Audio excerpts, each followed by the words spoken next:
Hey everyone, this is Krista, and I'm here with my friend Anastasia from our friends down the street at St. John's Coptic Church, yeah.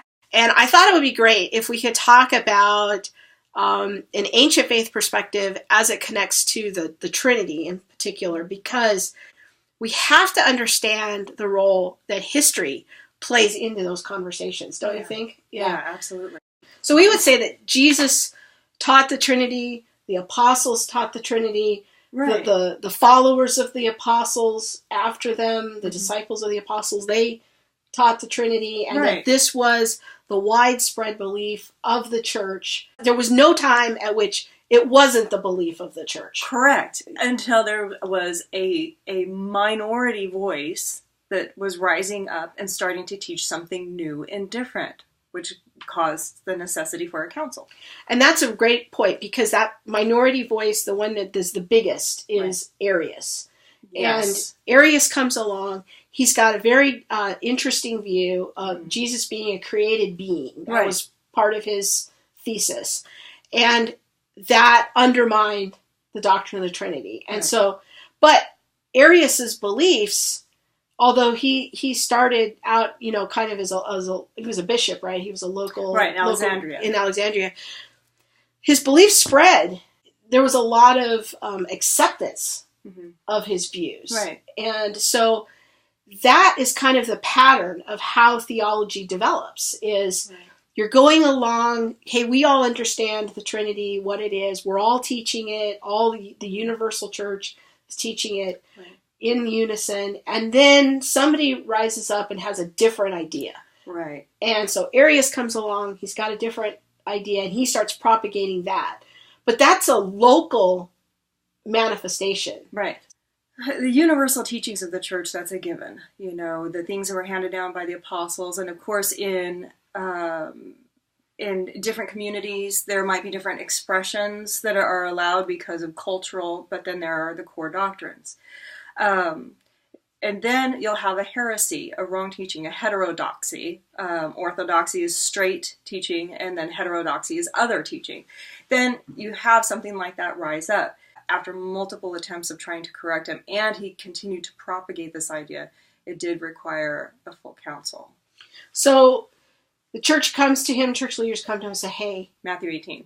Yeah, very good. Yeah, and they come to him and say, hey, you really shouldn't be teaching this. This goes against the universal understanding of the Godhead. And then he's like, no, this is a superior interpretation. Right. And then he's kind of winning people over to his point of view.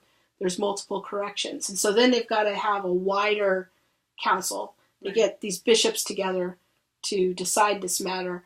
And that's in part really what the Council of Nicea is. They're coming together to basically affirm what the church had already historically taught everywhere, with the exception of this Arius heresy.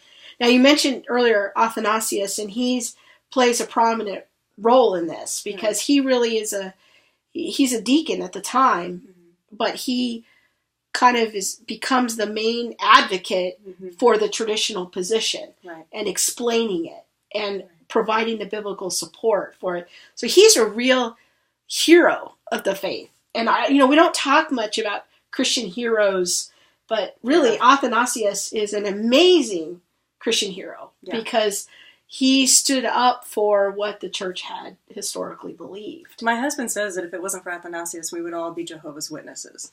It's not a new religion, Jehovah's Witness. It's the same thing, that Jesus was this created being, and it's still trying to address the same problem of not being pluralistic. Yeah, very good.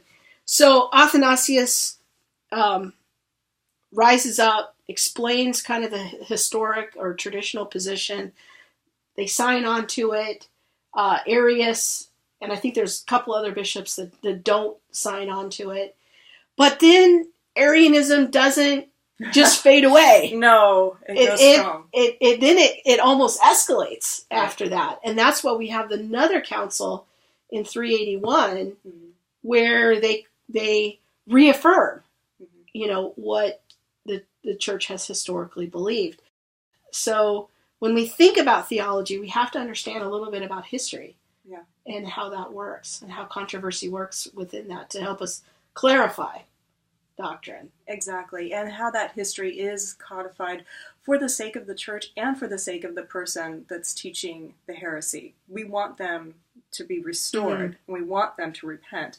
That's the reason that they're excommunicated, because we don't want them to have their cake and eat it too, be teaching heresy, bringing harm to the church, and also participating in all of the sacraments and all of the benefits of being in church. And now, since we have this person teaching this abhorrent theology, what do? We add it to the creed, that Jesus is light of light, true God of true God, begotten, not created, of one essence with the Father. So that today we're still saying that same creed, and we're still affirming that the teaching of Athanasius, or the teaching of Athanasius is correct and the teaching of Arius is incorrect. And here we are in 2016 still saying this. Very cool. As Protestants, one thing you've really helped me understand is how we have a tendency to pit verse versus verse, and you see this in the Arian controversy. Yes. Arius had biblical basis for what he believed. Yes. And so did Athanasius. I mean, you go on social media and you get two Christians on social media and they're like, I got my pet verses and I got my pet verses, and I'm going to argue it to the death of what my position is. Right. So oftentimes I see those conversations and I think, if they just had a little church history, it might be very useful right now. Right. History and tradition are very, very similar to one another, and they can almost be used interchangeably. And the other thing is relaxing a little bit and learning what we can trust in history and trust in tradition. I think you and I have spoken before that the very fact that we trust the scriptures is because the martyrdom of those who wrote it, and that none of them recanted their story. None of them recanted that they saw Jesus risen from the dead.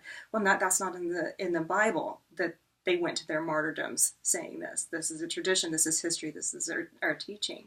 So, that being said, if we could just relax a little bit and say, okay, maybe there is history we can trust, maybe there is tradition that we can trust, and we look and we see how that interfaces with the scriptures. Yeah. And you look at, what did the church speak? It's the Irenaeus method, that what is early, universal, and sustained. And then that helps us that you're not going to have a church in Jerusalem and a church in Egypt and a church in Rome and a church in Greece all making up the same exact wrong idea at the same time. If they're all speaking the same thing, it's most likely from the apostles, and this is the lens through which we should read this passage. So that, I think what you said there right at the end is, so important, because there is a sense in which every Orthodox Christian, with a small o, of every Christian, that affirms the Trinity, we all do that through the lens of tradition in some sense. Right. We don't just wake up. Every generation doesn't just wake up and reinvent the Trinity. Right. We don't go back and reinvent or reinterpret all of those passages. We say, look, this has been settled. Mm-hmm. Here's how it's been settled in history. Here's the proper interpretation of these verses. And that helps us not fall into the trap of verse versus verse. Right. And I think that part of our interpretive process has to include the question, how has this passage traditionally been dealt with and been understood and been interpreted? If we never stop to ask that question, we're going to find ourselves constantly in fights with other Protestants of verse versus verse. Right. And there's some things that in history have already been settled. Mm-hmm. If we would just take the time to kind of dig a little bit and understand these matters, it could save some frustration, I think, for many Protestants. That's true.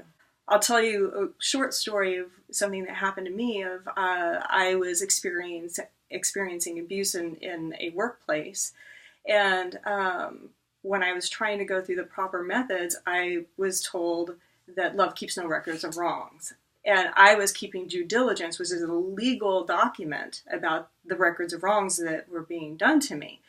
And when I was told that, I spoke with other Christians and I said, can you believe that this passage is being used regarding workplace harassment? And every Christian I spoke with said what? That is not the universal understanding. That verse has never meant that, nor will it ever mean that.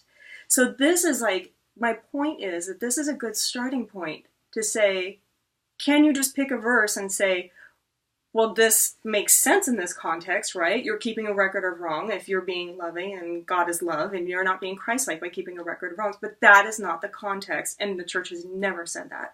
So this is a common ground that now we can start to think and reevaluate. Let's just see what history has said, what the church has historically said, and how it fits.